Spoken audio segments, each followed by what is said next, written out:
I'm sitting around as we're now in rubber meets the road time. We know who everybody is. You know who you are. You are what you are, however you want to use those phrases in the NFL. But I've been just sitting here thinking about, I've watched enough football this year that there are 5 teams that when you watch them, there always seems to be something missing. That they could be better than they already are, or they're not as good as they should be.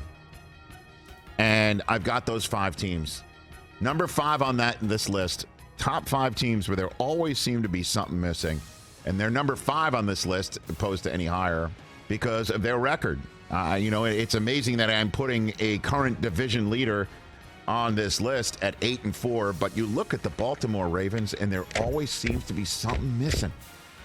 There always seems to be that gear. Like the Ravens fans will know, and I may be a bit off. Obviously, beating the Bengals is that's a win.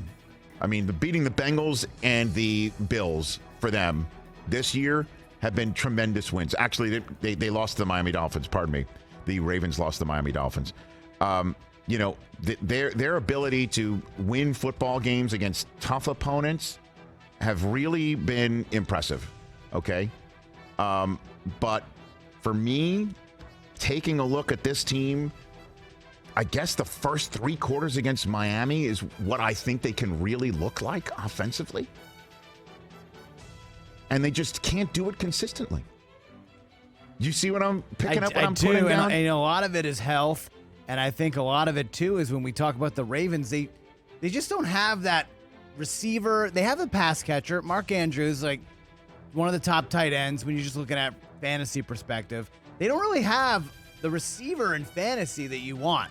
He doesn't have that guy, TJ, that goes in the top few rounds. They don't ever have the guy that in your auction league you're spending $30 on. They never have that guy. We talk about it all the time. And it's frustrating. I, as a fan, I'm just frustrated. I can only imagine how Lamar Jackson feels. They're 8-4, and again, their best win of the year was that 19-17 win against Cincinnati. 19 points. They came close against Buffalo, and they, as you know, were up on Miami in that first 3 quarters of their game was spectacular. Week 2. That's what I know. Seems like forever That's what ago. you're looking to see.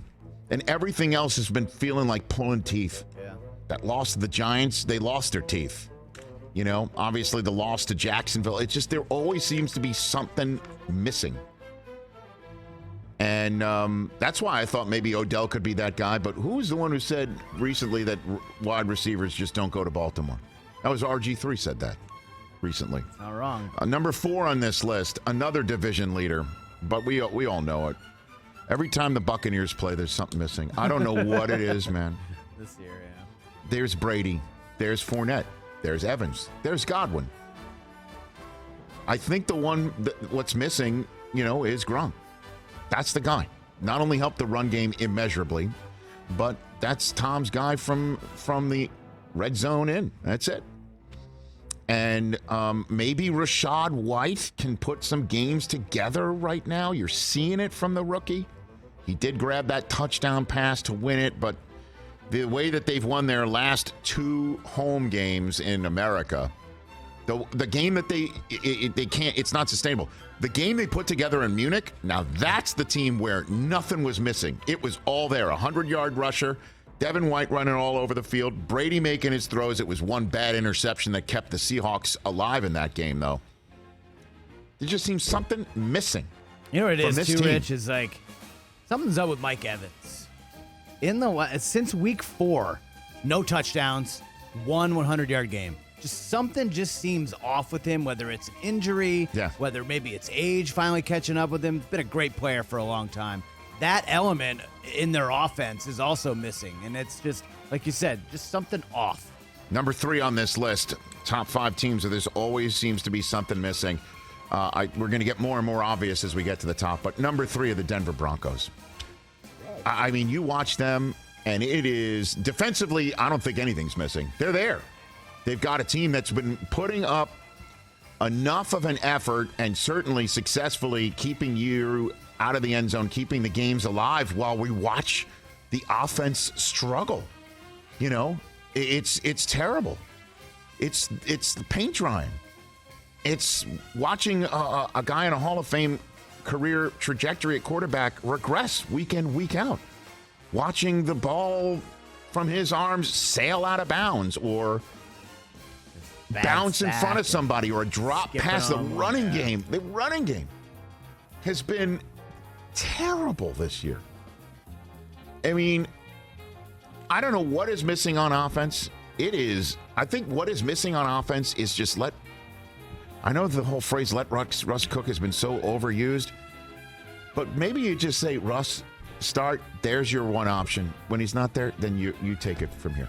You go. Yeah. I mean, I know that sounds stupid and overly simplistic, but when he steps up in the pocket and he's running around, he's looking down the field and he's throwing, they're better.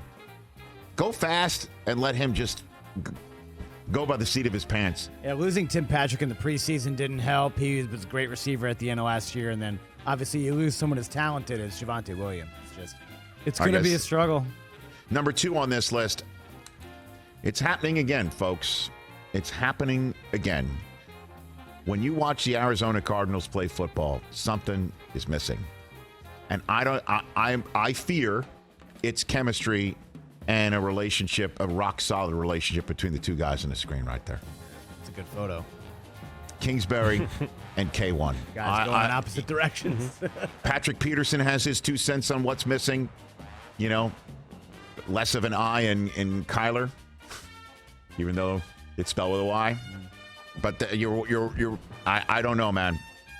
We got Buda Baker on tomorrow's show. He is one of those warriors, one of those dynamite warriors. And J.J. Watt, I mean, they have hearts of lions on that team, in that locker room. But on offense, obviously what was missing the first 6 weeks being DeAndre Hopkins, but in offense where Kyler doesn't just run around and make first downs and then occasionally make a nice throw, or something is missing. Something is off. I can't put my finger on it. Number 1 on this list are the Los Angeles Chargers. Superchargers. Okay. You look at this team and you're like, what is missing? This is a can't-miss quarterback prospect. This team should not be 6-6 entering this week in Week 14. They should not be on the edge of their seat with their season on the line. Herbert versus Tua, the last several years, that question was asked and answered. Herbert. It's 1,000,000% Herbert. And Tua is walking in the door with a team with a better record, a better coach quarterback dynamic, although Brandon Staley is not the one calling the plays in the same way that McDaniel is. But I don't know what the hell's missing. Wins are missing. Big plays are missing. Big play moments are missing. Too much. Defensive players out. Defensive players missing tackles. Kicks. At least they got Dicker the kicker, right? I automatic. Once again, we are entering the stretch run of a football season saying, what's happened to the Chargers? Why aren't they better than their record shows? This is a team that so many people thought this was the team that was going to beat and depose the Chiefs. Oh, man, how many people in the preseason were like, Chargers, sneaky AFC West pick, Herbert MVP, like over and over again. And you look at their schedule the rest of the way after this home date. Here come the Titans with their heart pills and buckling up, and you got to bow up and beat them. You tell me you think they're going to go in Indianapolis and beat the Colts. I mean it could be anything. You think they should, right? I mean, come on. That's the Monday nighter of Christmas weekend. Home for the Rams at the Denver Broncos. And it's not even Brandon Staley like doing all kinds of wacky 4th downs this year. And I love the guy. It's just a bad bounce here, a hamstring there. Like Keenan Allen is finally back. Something. Mike Williams is out. Like, always missing. Something. Yeah, where they're never at full strength. Never at full strength. And then Austin Eckler will weirdly fumble, and you're like, "Well, the guy never fumbles. What are you doing?" They're number 1. They have to be. They have to be. That's my top 5 teams where there's always seems to be something missing. Catch the Rich Eisen Show every single day on the Roku channel, 12 to 3 Eastern, for free.